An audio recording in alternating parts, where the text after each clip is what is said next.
request I would have is, because I can't read all your IDs from here, if you do have a question, if you could just identify yourself the first time so he knows which media outlet you're from. Let's dive right in. Did you have a hand up? Did you want to lead off? JJ, Fabio from Brazil. One of the things you mentioned during the movie Jacket is that you wanted people that was very hardcore about Star Trek now to see the movie.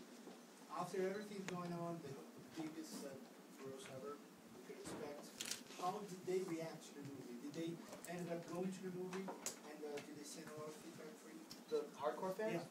Yeah. I think that, first of all, thanks for coming, everyone. Nice to see you guys. I think that luckily, because they didn't kill us, the hardcore fans, I think, for the most part, were okay with the movie.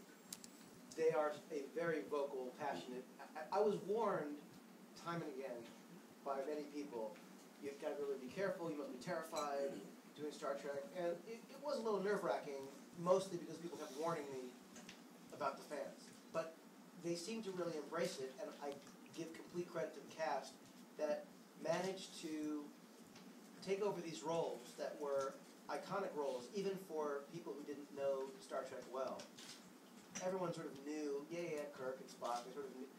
And Chris Pine, Zachary, Simon, John, Anton, Carl, the whole group just, I think embodied these people in a way that made it safe for not just new viewers, and new audiences, but also existing fans to embrace those characters. And finally, because Leonard Nimoy was in the film in a meaningful way, he really provided the bridge between the existing Star Trek and what is now.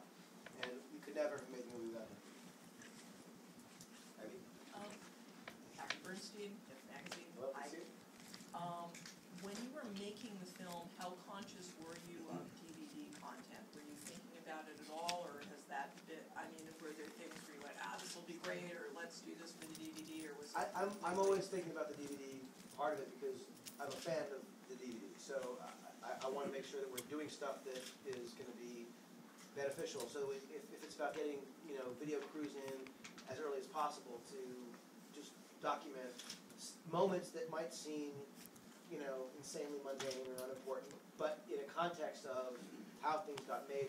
The crew of a movie like this, especially this crew, works so hard, and they did such incredible work, and they're usually the invisible person. If they do a great job, you're not really thinking about the costume, that you're looking at. If they're doing a great job, you're not really thinking about that visual effect or that prop or that set. And it's even more reason that they should be celebrated. So what I love about the special features is people like Michael Kaplan or Scott Chambliss or Roger Guyette or Michael Giacchino or any of these people get to take the stage and sort of talk about and have documented the amazing work that they do, and often get credit for but don't get screen time. And so it's a really nice thing to kind of see them front and center. Stage two in the middle. Sorry. Me? Yes. Oh, No. hi. No, I'm through London. Hello. Hi. Australia. Australia, yes, today. Nice enough. Right. With the fact that you're doing with the prequel, you have a chance to wipe the slates clean with maybe Romulans or Klingons. Do you have any intention of using the pre-existing monsters in the Verticons, or bringing in a whole new mythology with that? In the next film, you Yeah. said? Well, one of the special features or deleted scenes of the DVD and Blu-ray is a sequence where you actually see Klingons and they're in the movie. And it was one of those things that I hated to cut for a number of reasons. One of them was I love the design, I love the world, I thought the story in that moment was really cool. So I'm very excited to be able to see these scenes. But also Victor Garber is one of my favorite actors, played a Klingon, was in the movie, had a ton of makeup, very heavy, hot, costume, and we shot with him, and I had to call him and tell him that his scene was in the film. And a huge consolation for me was it will live forever on the DVD and Blu-ray. So so I'm excited for people to see that. But in going forward, the fun of this movie series is that we will have the opportunity, given its kind of alternate timeline, to cross paths with any of the experiences, places, characters that existed in the original series. We've got to be really careful, obviously, doing that. I don't want to do something that is so inside that, once again, only diehard fans will appreciate.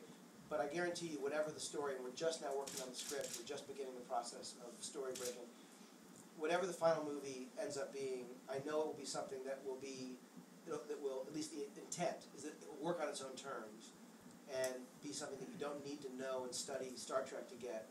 But if you are a fan, there will be hopefully sort of gift after gift of, connections, references, characters to things that, you hopefully, as a fan, hold near and dear.